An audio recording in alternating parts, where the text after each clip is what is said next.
Ab'ebyokwerinda okukakasa nti Kyagulanyi tasemberera kibuga ky'e Soroti okuva lwe yatuuka mu kitundu kino buli lukya babadde bongera okunyweza ekisuubizo kyabwe nga n'olwaleero bakakasizza nti talingiza yadde oluguudo oluddayo. Woteri ya Resort ebweru w'ekibuga wabadde asula ekyokuggala amakubo tekyabamalidde olw'okulowooza nti ayinza okubebbako n'ayitira mu nsiko ku mulundi guno yonna babadde beebunguluddeyo. Ono akozesezza amakubo ge bamulambise okutuuka ku luguudo lwa Koolansi okwolekera Kalaki ne Kaberamaido okuperereza abaayo. Kyagulanyi ng'afuluma disitulikiti y'e Soroti abawagizi balemeddeko waakiri bamulabeko era abasanze ku luguudo n'asalawo okwogerako gye bali. I have to rush, but remember on the 15th of January next year we're going to the polls, we're going to make a very important decision and I ask you brothers and sisters to vote for me. Wano abasirikale bamulagidde nga kyakola bwe kimenya amateeka kuba talina kubeera mu disitulikiti eno era ne bamulagira okweyongerayo. Officer saying in Soroti, but you see, I wish you did not block me. I would have spoken to these people yesterday. So telling us that illegally we are supposed to be campaigning in Kalaki. I wish you follow the law like that, but you keep blocking the road even when it's not. Atuuse mu tawuni ya Papai era n'ategeeza abantu baasanzeewo ku Uganda empya gy'atembeeta. In the new Uganda, we are going to have better schools and we are going to have better pay for our teachers and doctors. In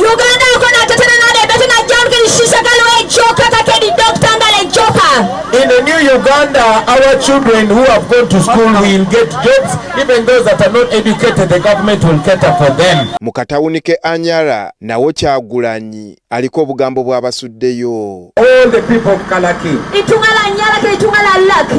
I'm not going to be able to come back here to talk so much about our mission for New Uganda. But I want to ask you that are present here to inform those that have not been able to meet us. Ate mu tawuni ye Otuboyi era mu Kalaki essira litadde ku kukuyegera bannakibiina kino abakikwatidde ebbendera mu kitundu kyabwe baatenderezza okuba abazira n'okuba abavumu era awanjagidde abantu babalonde ku lulwe.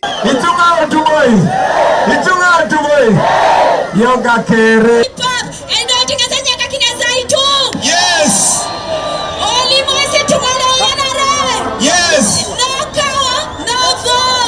I did not understand most of what she said, but she said the truth. Everything she said is true. Yeeyongeddeyo ku kitebe kya disitulikiti eno nayo gy'asabidde abantu okumulonda era nga kakuyege amwesigamizza ku myaka y'obukulembeze obuliko obutakyasobola kubaako kye bwongera ku ggwanga lino. For 40 years he has destroyed the cotton here. 40 years they have destroyed all the road network here. 40 years they've destroyed the railway network here. Oluvannyuma yeeyongeddeyo mu disitulikiti y'e Kaberamaido. Olukuŋŋaana lwe alukubye mu tawuni kanso y'e Kaberamaido ku kisaawe. Abaawano asoose kubeebaza buwagizi bwe bazze bamuwa.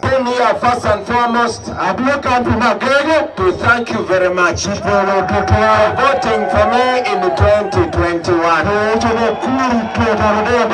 Defeated Museveni here in Kaberamaido. Kyagulanyi akkaatirizza eky'eggwanga lino okuba nga lyalekebwa emabega bw'oligeraageranya ku gannaago bwe balinaaniganye. Naturally, Uganda is richer than Kenya. But why do Kenya live a better life than Uganda? It is possible to change this. Abasuubizza okukendeeza ku nsaasaanya y'eggwanga bannansi basobole okuganyulwa. They have been following me everywhere. Hundreds of police officers and hundreds of soldiers.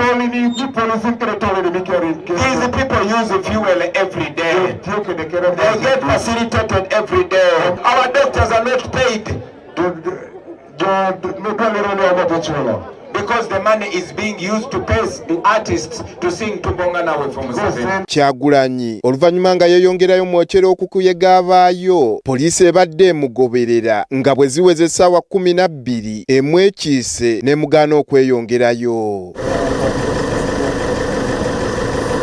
Friends to tell us, oh, don't drive. But it's not.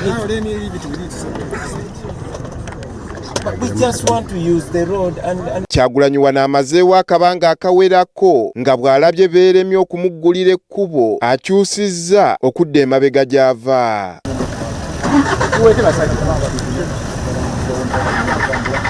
Olunaku olw'enkya Kyagulanyi waakubeera mu disitulikiti y'e Ngora ne Bukeddeya. Ensonga ez'abulwanya kati bwazibuukako bambi mukola biri ebyalima. Andrew Kaggwa, Agafeeyo, Kaberamaido.